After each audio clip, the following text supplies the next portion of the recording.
Hi students, RN classes में आपका स्वागत है। जिन लोगों ने चैनल को सब्सक्राइब नहीं किया है वे लोग जरूर सब्सक्राइब करें और घंटी जरूर दबाएं। ठीक है। आज हम लोग कंस्ट्रक्शन का कुछ बचा हुआ पार्ट पढ़ने वाले हैं। आइए जरा देखिए इधर। आधार 8 सेंटीमीटर तथा ऊंचाई 4 सेंटीमीटर के एक समद्विबाहु त्रिभुज की रचना करें। समद्विबाहु मतलब क्या होता है?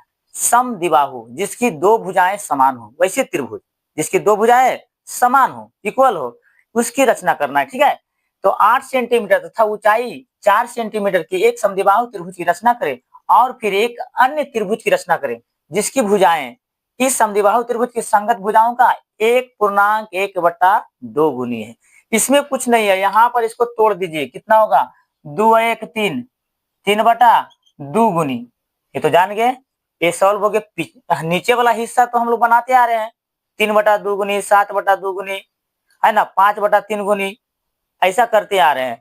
तो देखिए सबसे पहले हम लोग क्या करेंगे, समद्विबाहु त्रिभुज की रचना करते हैं। ठीक है, सभी लोग प्रकरण निकालिए, निकालिए सभी लोग। बहुत बढ़िया, सभी लोग प्रकरण, स्केल, सब चीज निकालिए। हो गया ना?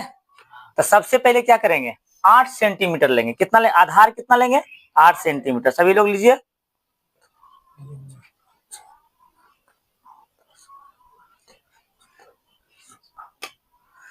चलिए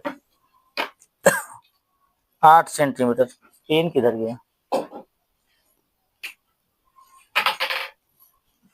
सभी लोग ड्रॉ कीजिए 8 सेंटीमीटर।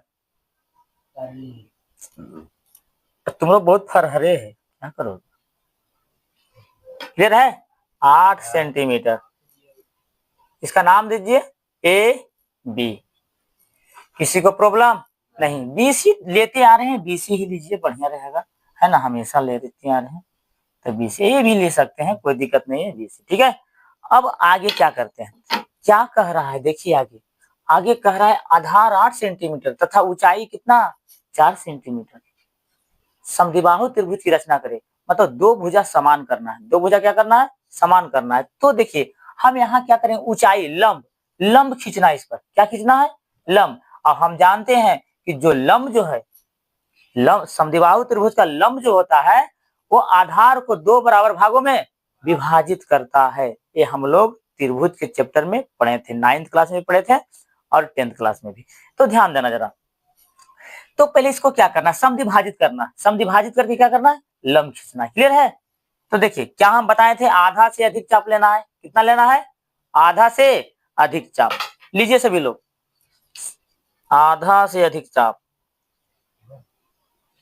सभी लोग कीजिए। हो रहा है?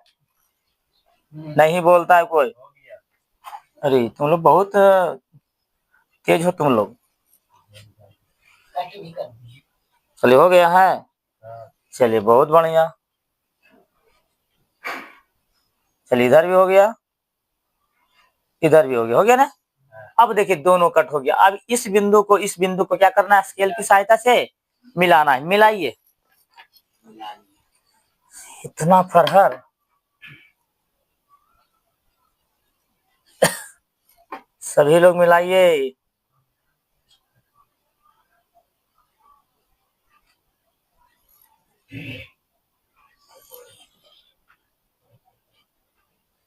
चलिए हो गए। चलिए ये लंब खींचा गया। अब क्या कह रहा है, तो बोले नहीं, जाके बोलो ना।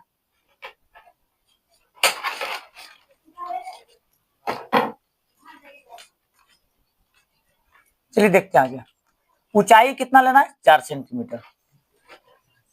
ऊंचाई कितना लेना है? 4 सेंटीमीटर। मापिए, चाप की सहायता से 4 सेंटीमीटर लीजिए सभी लोग।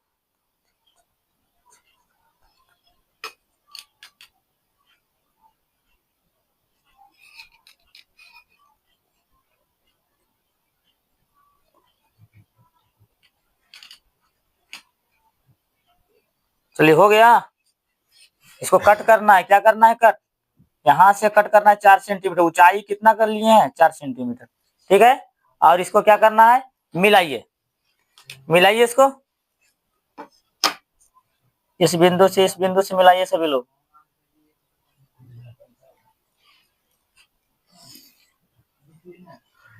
और इधर भी मिलाइए।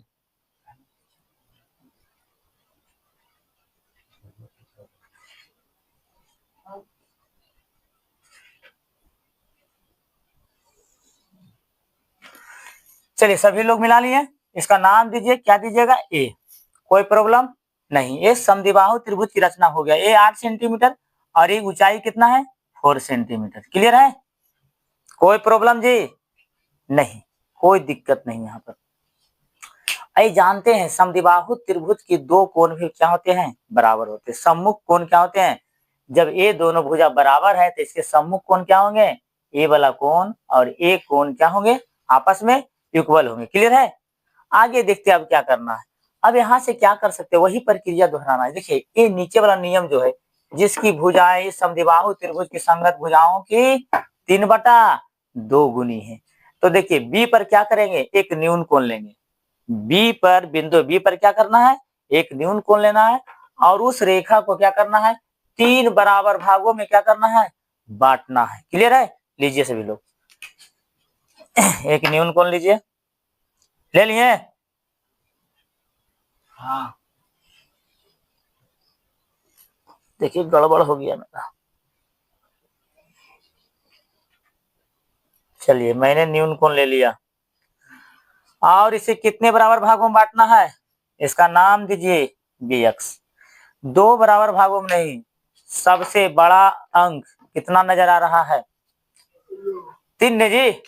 इसको तोड़े हैं, 1/1 तो क्या हो गया? 2 गुने 1 2 प्लस 1 3/2। चलिए इसे 3 बराबर भागों में बांटिए। पहला कट, दूसरा कट, एक तीसरा कट। हो गया। इसका क्या करना है? नामांकन करना है। क्या करना है? नामांकन। बी है, B1, B2, B3। क्लियर है? अब देखिए क्या कर सकते हैं। यहाँ के बाद हम लोग क्या करेंगे? आप लोग भी जानते हैं हर में क्या दिख रहा है? 2। हर में क्या दिख रहा है? 2 दिख रहा है। ये B2 से क्या करना है? C को मिला देना है। मिलाइए। B2 को C से मिलाइए। सभी लोग मिलाए जी। अरे मिलाओ तो कम से कम, मिलाइए। अरे कम से कम बोला करो कि जिंदा है, तो बोलता भी नहीं। चलिए हो गया। अब क्या करेंगे? वही प्रक्रिया दोहराना है। देखिए B2 को C से मिलाया और B2 पर एक चाप लेंगे। क्या लेंगे? एक चाप लेंगे और एक कोण बनेगा और इस कोण के बराबर कहाँ बनाना है? B3 पर बनाना है। कहाँ बनाना है? B3 पर बनाना है। बनाइए, सभी लोग बनाइए।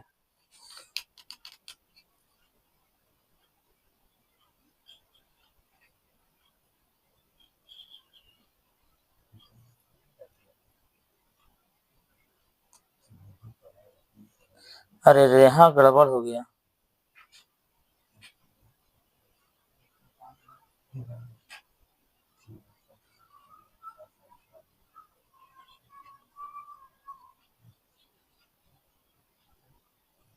चलिए इसको नापिए।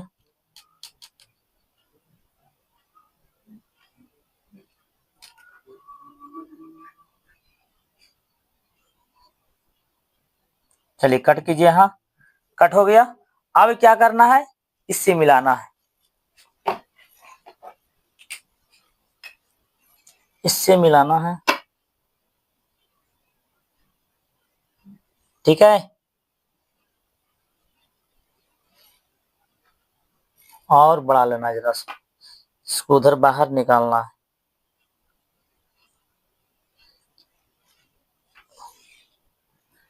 चलिए देखिए मिल गया। यहाँ तक सभी लोग कर लिए। चलिए हो गया तो बहुत बढ़िया। ठीक है। और बीच में जरा सभी रो वाले स्टूडेंट से निवेदन है कि प्रैक्टिस सेट स्टार्ट हो चुका है और यहाँ क्वेश्चन बैंक की प्रैक्टिस सेट किया जाता है। इसमें ऑब्जेक्टिव सब्जेक्टिव जिस तरह से एग्जाम में रहता है एकदम एकदम सेम टू सेम मिलेगा आपको। जैसे एग्जाम में बैठिएगा वहां लिखिएगा, जस्ट सेम टू सेम रहेगा। क्वेश्चन भी वही रहेगा, जान लीजिए। हाँ मतलब क्वेश्चन भी आपको यहाँ वाकिफ हो जाएगा उस क्वेश्चन से, वहां भी क्वेश्चन अंक तक मिलेगा। इसलिए सभी लोग ज्वाइन कीजिए प्रैक्टिस सेट विश्व भारती टीचिंग सेंटर। ये चैनल हमारा आर्यन क्लासेस है, लेकिन ट्यूशन आपका पड़ता है सीयू रोड में भोला सब के मिल के बगल में, या भोला सब के मिल के बगल में। ठीक है, आइए और प्रैक्टिस सेट दीजिए। चलिए आगे देखते हैं। अब यहाँ क्या करना है, इसको मिलाना है। ठीक है, इसको क्या करना है, मिलाना है।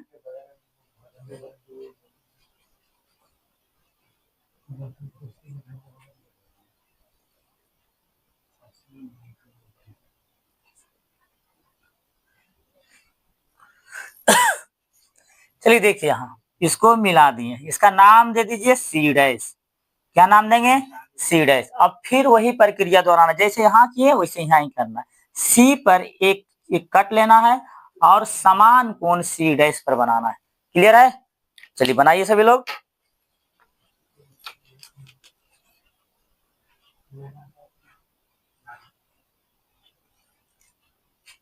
यही कट लेना है। अरे अरे, यहाँ बहुत गड़बड़ हो जाता है हमारा, क्या करें।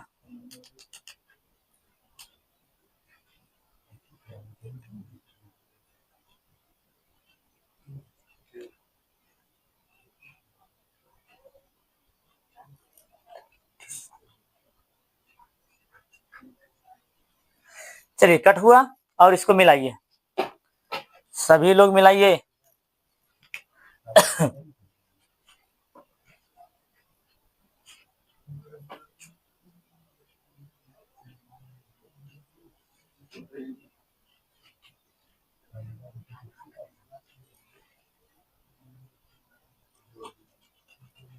डॉटेड से ले रहे हैं क्योंकि रचना कर रहे हैं। ठीक है, इधर आपका। ठीक है, अब एक कोण के बराबर एक कोण। अब आपका क्या है, रचना हो चुका है। रचना क्या है, देखिए त्रिभुज बड़ा रचना हुआ, क्योंकि अंश में बड़ा हिस्सा, हम बताए थे पहले भी, अंश में बड़ा हिस्सा रहेगा तो त्रिभुज क्या होगा, रचना में बड़ा बनेगा। तो रचना में हम बड़ा किए, तो इसको भी क्या है, डॉटेड से कर दीजिए, बहुत बेटर रहेगा तरह से, है ना। क्लियर है, चलिए देखिए, छोटा त्रिभुज की रचना किए थे, इससे बड़ा त्रिभुज बना कि नहीं। चलिए देखते हैं अब क्या करना। अब जो मैंने किया है ना, जिस प्रकार, उसी को क्या है, लिखना है। चलिए चलते हैं, लिखते हैं। सबसे पहले हमने क्या किया, पहला पॉइंट में क्या किया, BC बराबर 8 सेंटीमीटर लिया। BC बराबर कितना लिया, 8 सेंटीमीटर लिया। दूसरा पॉइंट में क्या हम करेंगे, दूसरा पॉइंट में हम लोगों ने क्या किया, दूसरा पॉइंट में यहां पर नाम दे दीजिए, बिंदु O कर देते हैं। ठीक है, बिंदु O पर, बिंदु O पर OA लंब खींचा। क्या खींचा जी, लंब खींचा, लंब खींचा। तीसरा पॉइंट में क्या लिखेंगे, देखिए सारा पॉइंट को लिख दीजिए।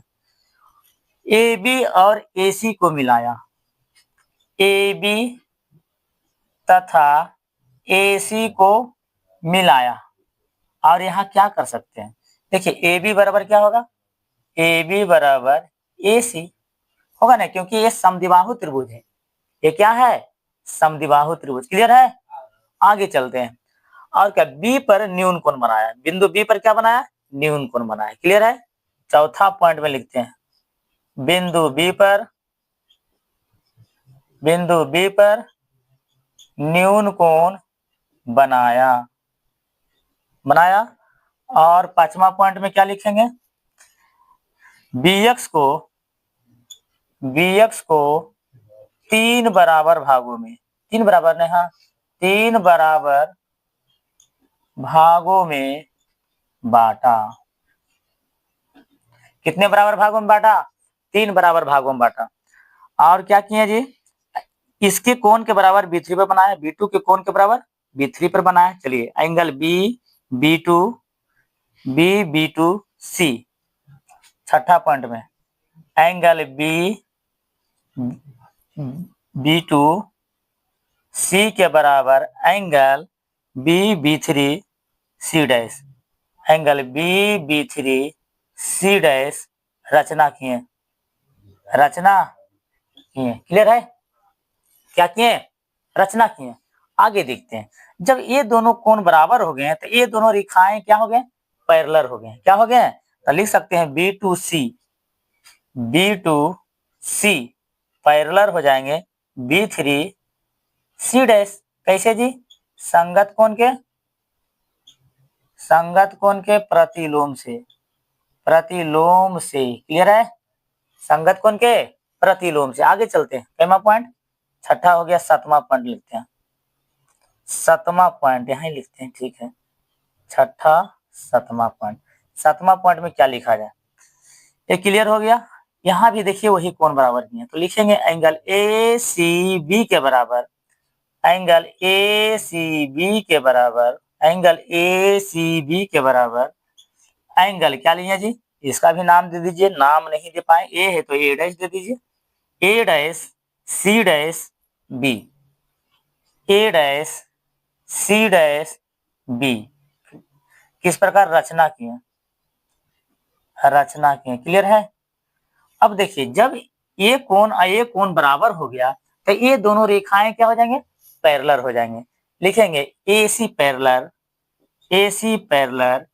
A dash C dash, A dash C dash. किस प्रकार होंगे जी? संगत कोण के प्रतिलोम से। क्लियर है? चलिए इधर ध्यान दीजिए। चलिए इतना तो हो गया। अब देखिए हम लोग को प्रूफ करना है। क्या करना है? प्रूफ करना है। जैसे चलिए ऊपर से चल सकते हैं चाहे नीचे से चलिए, कोई दिक्कत नहीं इसमें, है ना। चलते हैं नीचे चलिए, ठीक है। देखिए इसमें भी दो त्रिभुज है। एक त्रिभुज आपका CBB2 और C डैश B3। चलते हैं जरा प्रूफ करते हैं। क्या करते हैं? प्रूफ दैट, है ना। प्रूफ करते हैं, ध्यान देना जरा। त्रिभुज में चलते हैं। त्रिभुज CBB2 तथा त्रिभुज C डैश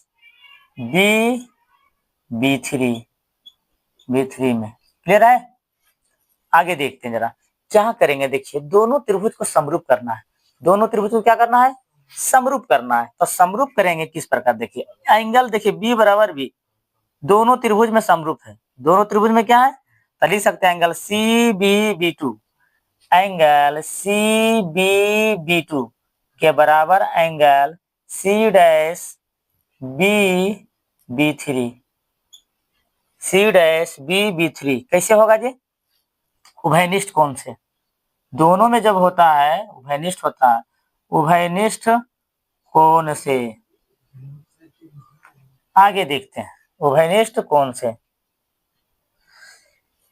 देखिए अब ये दोनों कोण क्या हो गए? बराबर हो गए। तो इसको भी लिख सकते हैं एंगल CB2B, एंगल CB2B के बराबर angle C dash B3B, C dash B3B। अब देखिए इधर कैसे लिखेंगे? रचना भी किए कर सकते हैं, नहीं तो जब ये दोनों पैरेलल हो गए तो ये दोनों क्या हो गए? संगत कोण हो गए। क्या हो गए? संगत कोण। तो लिख देंगे संगत कोण से। किसी को दिक्कत है? ठीक है, नीचे आ रहा है ना फिगर। चलिए आगे देखते हैं संगत कोण से। अब देखिए जब संगत कोण से दो त्रिभुज क्या हो गए? ये दोनों कोण बराबर हो गए। ये दोनों कोण क्या हो गए? बराबर हो गए। तो एंगल से दोनों त्रिभुज क्या हो गए? समरूप हो गए। इसीलिए त्रिभुज CBB2 समरूप है त्रिभुज C डैश B3, है ना। कैसे जी? CBB3 एंगल समरूपता से। और जब समरूप होते हैं दो त्रिभुज तो क्या कहलाते हैं? जब दो त्रिभुज समरूप होते हैं तो उनके संगत भुजाओं का अनुपात क्या होता है? एक ही अनुपात में होता है। तो लिख सकते हैं, ठीक है, इधर है ना, ठीक। लिखेंगे जब दो त्रिभुज समरूप होते हैं समरूप होते हैं तो उनकी संगत भुजाओं का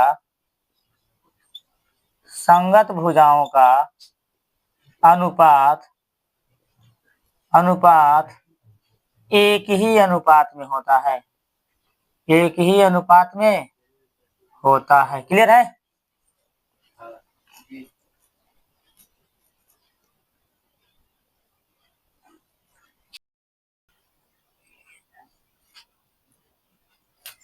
चलिए आगे देखते हैं।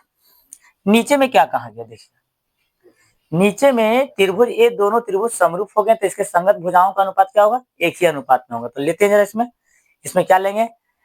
सी dash B B three, C dash नहीं ये तो समरूप नहीं हो गए तो इसके संगत भुजाओं का अनुपात लेना है। तो लेंगे सी डैश बी बटे क्या होगा? सी बी के बराबर हो गया क्या होगा? बी थ्री बटे बी टू बराबर 3/2। 3 हिस्सा है तो 3/2। जैसे बड़ा है बी थ्री तो 3 हिस्सा है, इसलिए 3 लिए। ये कितना हिस्सा है? 2 है ना। बी टू कितना है? देखिए यहाँ गलत लिखा गया, बी टू बराबर 3/2। कैसे होगा? किस प्रकार होगा? थेल्स परमे से हाँ बीपीटी से भी ले सकते हैं, समीकरण फर्स्ट ले सकते हैं। अब आइए इसी प्रकार किसमें जी? त्रिभुज बड़ा में चलते हैं, ए डैश बी सी डैश तथा त्रिभुज ए बी सी में। देखिए ए डैश बी सी डैश तथा ए बी सी में चलते हैं, है ना। अब ये दोनों में देखिए ए कोण के बराबर ए कोण, उभयनिष्ठ कोण से angle A dash B C dash, angle A dash C dash, A dash B C dash, गलती लिखा ली, A dash B C dash के बराबर एंगल ए बी सी कैसे? उभयनिष्ठ कोण से, उभयनिष्ठ कोण से। क्लियर है? उभयनिष्ठ कोण से। आगे देखते हैं। अब ए कोण के बराबर एक कोण, तो ये भी लिखेंगे angle A dash C dash B, angle A dash C dash B के बराबर एंगल ए सी बी कैसे होगा? संगत कोण से, संगत कोण से बराबर, तो इनके भुजाओं का अनुपात क्या होगा? एक ही अनुपात में होगा। तो लिख सकते हैं ए डैश बी लिखेंगे तो ए डैश बी बटे क्या होगा? ए बी बराबर अगला क्या लिखेंगे? C dash B. क्या लिखेंगे? सी डैश बी बटा क्या होगा? C B. अब हाँ ठीक है, आपका हो गया ए डैश, ठीक है, बराबर क्या हो गया? 3/2 बराबर 3/2। कैसे जी? थेल्स परमे से समीकरण क्या हो गया? सेकंड। देखिए समीकरण फर्स्ट देखिए, सेकंड देखिए, दोनों में एक चीज मिलता होगा। देखिए एक चीज मिल रहा है ना, तो ये सभी क्या है? आपस में बराबर है। समीकरण फर्स्ट एंड सेकंड से क्या लिखेंगे? ए डैश बी बटा ए बी के बराबर क्या लिखेंगे? बी थ्री अब बटा बी टू बराबर 3/2। प्रूव्ड हो गया आपका। क्या हो गया? प्रूव्ड, साबित हुआ। ये आपका 5 नंबर का था, सॉल्व हो गया है। आप लोग रिपीट कीजिए ज्यादा। क्लियर है? चलिए थैंक यू, फिर अगले बार मिलेंगे।